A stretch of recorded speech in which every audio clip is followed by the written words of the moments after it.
Bueno, vamos ya con el módulo 5. Hay que decir que este módulo 5 es el más extenso de todo el curso porque consta de 3 partes. Ya os digo, hasta ahora ha sido un poco de calentamiento, la primera parte, y aquí en este módulo 5 empieza la segunda parte, pero sí que es verdad que este módulo 5 es un poquito el más largo. Bueno, continuamos con la primera parte. Como ya hemos visto al inicio del curso, podemos clasificar a la bioestadística en 2 partes. Por una parte, la bioestadística descriptiva, que es un poquito lo que hemos visto hasta ahora, es decir, describir y sintetizar pues índices estadísticos, media, mediana, desviación típica, etcétera, y métodos gráficos, ¿no? Pues lo que hemos visto, histograma, cajas y bigotes, diagrama de barras, etcétera. Y a partir de ahora, en esta segunda parte del curso, lo que vamos a hacer es analizar e inferir. Vamos a calcular, vamos a aplicar lo que es la bioestadística analítica, y a partir de ahora vamos a realizar contrastes de hipótesis y vamos a trabajar también con intervalos de confianza. Entonces, en esta primera parte vamos a explicar lo que son los contrastes de hipótesis y la interpretación del famoso p-valor. Ya en una segunda parte de este módulo vamos a ver los tipos de test estadísticos y vamos a empezar por la asociación entre dos variables cualitativas. Vamos a ver la interpretación de lo que es la odds ratio y su intervalo de confianza, y luego ya vamos a ver los test propiamente dichos, como puede ser el test de chi-cuadrado de Pearson o el test exacto de Fisher. En el módulo 6 veremos la asociación entre dos variables cuantitativas, y en el módulo 7 veremos la comparación de medias entre dos grupos, pero bueno, eso ya lo dejamos para los siguientes módulos. Y luego, por último, y siguiendo un poco la filosofía del curso, en esta última parte, en la parte 3 de este módulo, vamos a realizar las prácticas con el programa RCommander. Bueno, un contraste de hipótesis. Un contraste de hipótesis supone una comparación. Y ojo, muy importante, el contraste de hipótesis no establece la verdad de la hipótesis, sino un criterio que nos permite decidir si aceptamos o rechazamos la hipótesis. Para saber si esta hipótesis es verdad, tendríamos que analizar a toda la población, pero hemos dicho que analizar a toda la población es bastante complicado. Por ejemplo, nuestra hipótesis de trabajo puede ser si las personas que fallecen tienen la misma edad media que las personas que no fallecen. Es decir, nuestra hipótesis nula sería que la edad media de las personas que fallecen es igual a la edad media de las personas que no fallecen. Y la hipótesis alternativa es lo contrario, que la edad media de las personas que fallecen es distinta a la edad media de las personas que no fallecen. Las hipótesis deben establecerse antes del análisis, y además se establecen a nivel poblacional. Lo que no podemos hacer con una base de datos es comparar todo con todo, así a lo loco, y luego únicamente quedarnos con aquello que ha resultado significativo. Ese es un grave error. Por lo tanto, decimos que las hipótesis deben establecerse antes del análisis y son a nivel poblacional. Vamos a poner un sencillo ejemplo que nos va a servir para entender los contrastes de hipótesis. Imaginar que tenemos un juicio. Entonces, donde tenemos una persona acusada que puede ser inocente o puede ser culpable. Y luego, por otra parte, tenemos lo que dicta el juez. El juez le puede declarar inocente o le puede declarar culpable.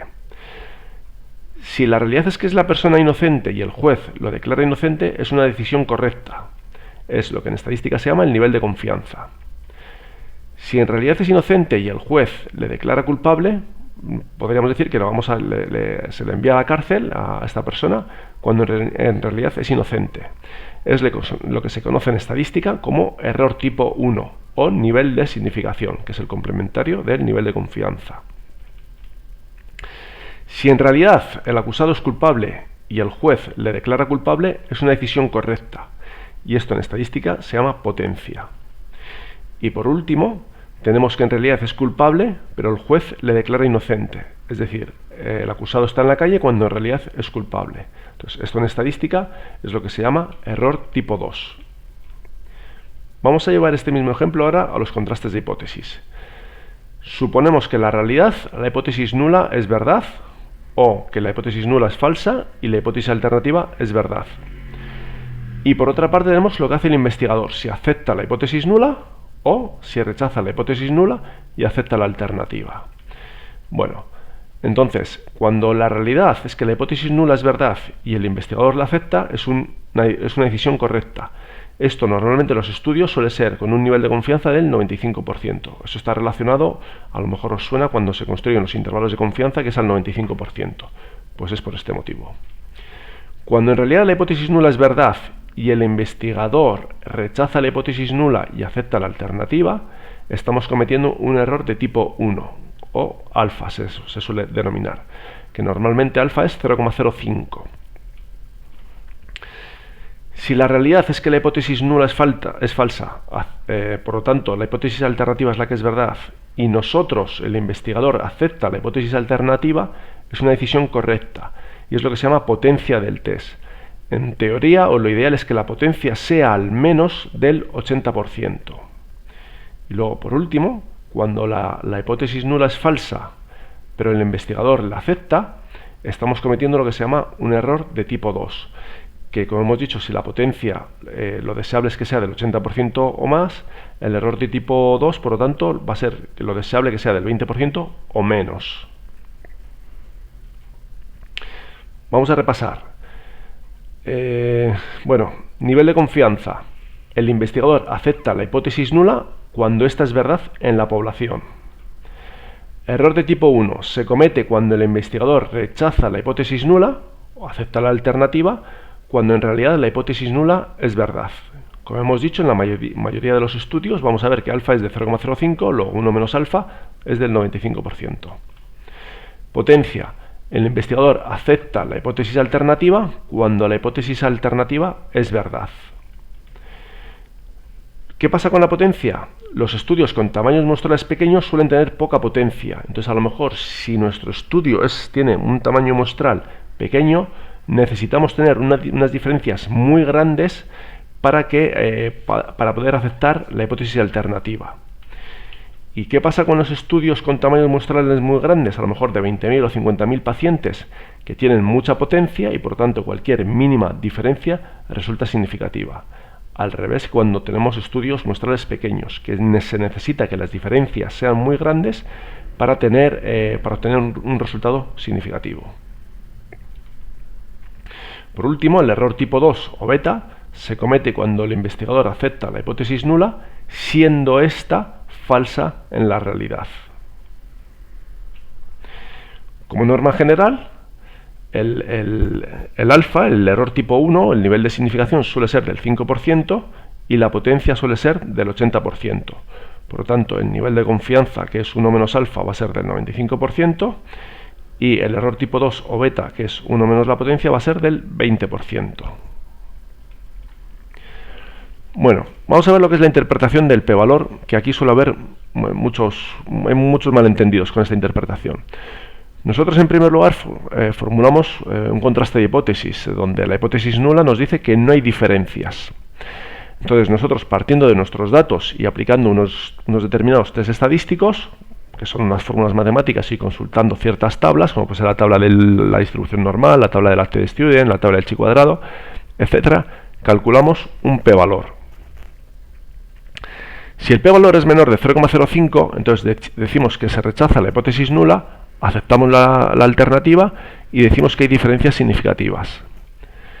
Si el p-valor oscila entre 0,05 y 0,10, tenemos una difícil decisión, estamos un poco en tierra de nadie. Si tenemos un tamaño muestral pequeño, este puede ser un buen resultado. Y si tenemos un tamaño muestral grande, pues esta situación es una situación mala. Ya por último, cuando tenemos un p-valor que está por encima de 0,10, pues no se rechaza la hipótesis nula, nos quedamos con la hipótesis nula, o también podemos decir que no hay diferencias significativas. Como hemos dicho, nosotros vamos a aplicar unos determinados test estadísticos. Entonces, cuando tenemos la asociación entre dos variables cualitativas, vamos a aplicar el test de chi cuadrado de Pearson cuando tenemos un tamaño muestral grande, o el test exacto de Fisher cuando la n es pequeña. En realidad, si tenemos un tamaño muestral grande, el test de chi cuadrado de Pearson y el test exacto de Fisher es más o menos lo mismo. Si queremos ver la asociación entre dos variables numéricas, vamos a utilizar el coeficiente de correlación de Pearson o el coeficiente de correlación de Spearman. Y por último, cuando tenemos una variable cuantitativa numérica y una variable dicotómica, tendremos que aplicar el test de la t-student, aunque previamente tendremos que ver si esos grupos, esas cohortes, tienen varianzas iguales o varianzas distintas. Vamos a ver la interpretación del p-valor, pero previamente vamos a ver lo que es en estadística, lo que es la probabilidad condicionada, ya que el p-valor es una probabilidad condicionada. Si nosotros vemos este símbolo, esta ecuación, PA barra B igual a 0,85, su interpretación es, sabiendo que ha ocurrido B, el suceso que está a la derecha de la barra, la probabilidad de que ocurra A es del 85%. Vamos a recordar que una probabilidad se define como casos a favor entre casos totales. Entonces, por ejemplo, en este caso, sabiendo, si vemos volviendo a este caso, sabiendo que ha ocurrido B, es decir, que yo estoy en este tramo amarillo, ¿cuál es la probabilidad de que ocurra A? Bueno, pues ¿qué va a ser? Va a ser este trozo que está en A y B, esta zona de aquí de verde, dividido entre todo el trozo de B. ¿De acuerdo? Eso sería una probabilidad condicionada. Si ponemos probabilidad cáncer de pulmón barra fumar igual a 0,60, la interpretación sería, sabiendo que fumo, sabiendo que lo que está a la derecha es verdad, la probabilidad de desarrollar cáncer de pulmón es del 60%. Y por lo tanto el p-valor es una probabilidad también condicionada. Es decir, sabiendo que la hipótesis nula es verdad, es la probabilidad de observar las diferencias de la muestra u otras mayores.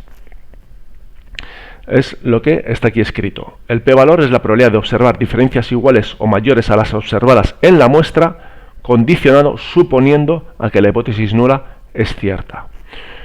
Este es un error muy común y que no hay que tener en cuenta, que nos tenemos que quitar esta idea de la cabeza. El p-valor no representa la probabilidad de que la hipótesis nula sea cierta. Recordar, el p-valor es la probabilidad de observar las diferencias iguales o mayores a las observadas en la muestra, condicionado a que la hipótesis nula es cierta. Vamos a ver unos ejemplos. Imaginar, ¿no?, pues que queremos ver que la altura media de los hombres es igual a la altura media de las mujeres. La hipótesis alternativa es que las alturas son distintas. Entonces, esta sería un poco nuestra hipótesis, ¿no? Nuestra hipótesis nula, que la altura de los hombres es igual a la altura de las mujeres. Entonces nosotros, mediante una técnica, obtenemos una muestra representativa de la población, hacemos el correspondiente test estadístico y obtenemos un p-valor de 0,58. ¿Qué pasa? ¿O cómo sería la interpretación? Si la hipótesis nula fuese cierta, la probabilidad de haber encontrado la diferencia observada, es decir, esta de aquí, o una mayor en la muestra, es del 58%. Entonces, ¿qué ha pasado? Que lo observado es compatible con que la hipótesis nula sea cierta, porque hay una coincidencia, podremos decir, del 58%. Entonces, eso es bastante. Luego es lógico decidir aceptar la hipótesis nula porque probablemente sea cierta. Vamos a ver otro ejemplo. Seguimos con la altura media. Imaginar que nuestra hipótesis sigue siendo la misma, ¿vale? Que los hombres y las mujeres tienen la misma altura media, pero nuestra muestra ahora es esta. Bueno, alguno a lo mejor la habéis reconocido. Este es Shaquille O'Neal, un mítico jugador de la NBA que mide 2,16.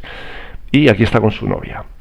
Entonces, nosotros obtenemos un p-valor de, imaginar, 0,00023. Entonces, la interpretación es, si la hipótesis nula fuese cierta, la probabilidad de haber encontrado la diferencia observada o una mayor en la muestra es del 0,023%.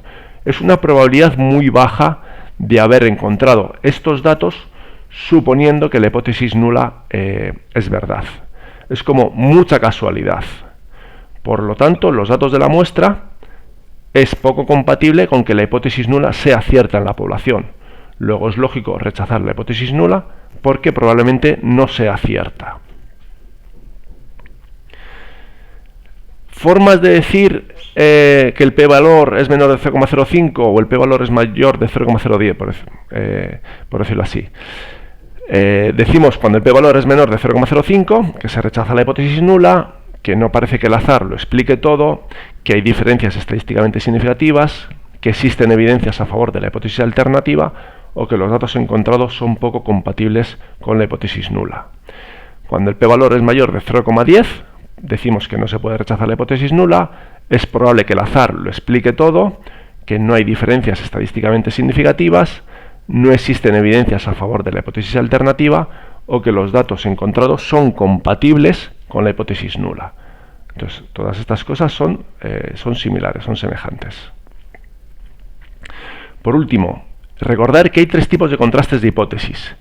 Contraste de hipótesis bilateral, y que quizás es el más conocido, donde decimos que la media de los hombres es igual a la media de las mujeres, y la hipótesis alternativa es que la media de los hombres es distinto a la media de las mujeres.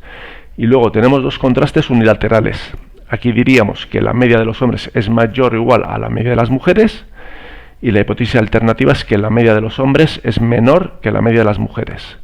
Y por último, en este caso tendríamos que la media de los hombres es menor o igual que la media de las mujeres, o que la media de los hombres es mayor que la media de las mujeres.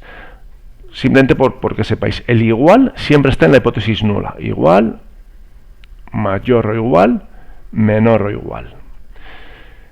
Cuando decimos el contraste bilateral, que los hombres es igual a las mujeres o que los hombres son distintos a las mujeres, tenemos las dos situaciones, que los hombres son mayores que las mujeres o que las mujeres son mayores que los hombres. ¿Vale? Por eso se dice que es bilateral, porque pueden ocurrir cualquiera de las dos cosas. Bueno, y aquí hasta esta primera parte del módulo 5. Recordad que todavía nos queda una parte 2 y una parte 3, pero bueno, poco a poco lo estamos consiguiendo. Mucho ánimo a todos y paciencia.